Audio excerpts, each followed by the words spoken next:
उपाध्यक्ष महोदय, वित्त मंत्री को देश की आर्थिक स्थिति और निर्धनता के संबंध में जितनी जानकारी प्राप्त होती है उतनी किसी अन्य मंत्री को संभव नहीं होती।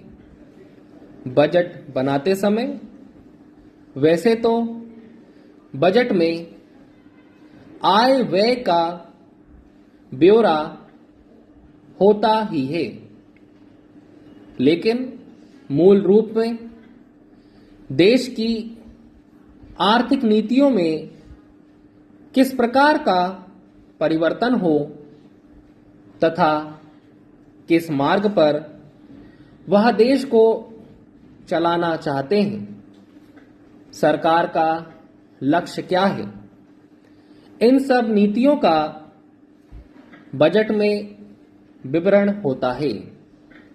हमारे वित्त मंत्री चाहे जिस पद पर भी रहे हों, चाहे वे मुख्यमंत्री रहे हों या केंद्रीय सरकार में रहे हों, उन्होंने शानदार काम किया।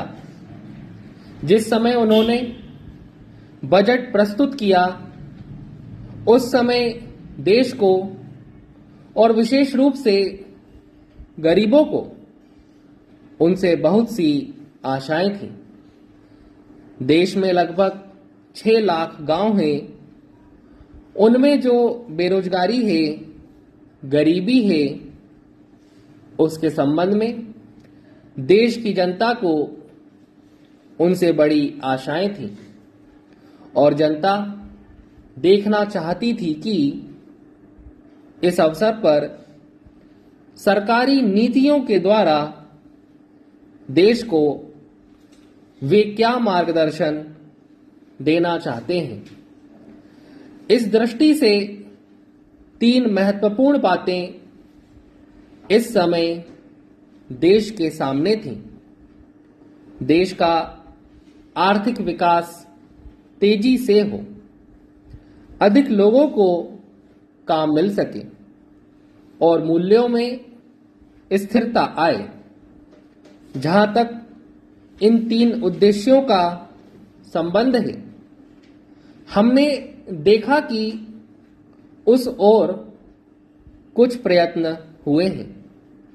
विशेष रूप से गरीबी हटाओ के संबंध में इस देश में जो चर्चा चल रही है, इस बजट में कुछ सीमा तक उसका उल्लेख मिलता है, क्योंकि जितने भी प्रत्यक्ष कर लगे हैं वे ज्यादातर धनी लोगों पर और विशेष रूप से शहर के लोगों पर लगाए गए हैं।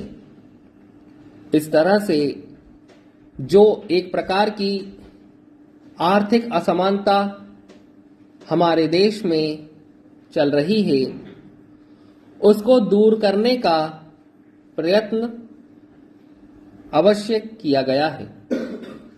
लगभग 5 दशक पूर्व जब हमारा देश स्वतंत्र हुआ था, उस समय देश में जितने सरकारी कर्मचारी थे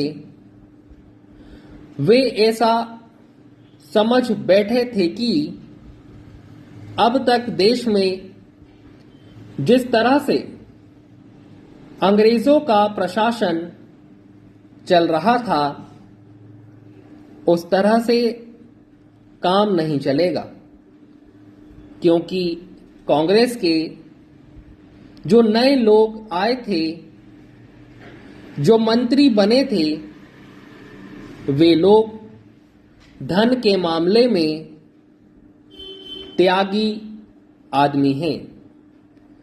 धन से उनको मोह नहीं है, लेकिन बाद में उन्होंने देखा कि हमारे मंत्री लोग भी उसी तरह से शानदार जीवन पसंद करने लग गए जिस तरह से अंग्रेज करते थे।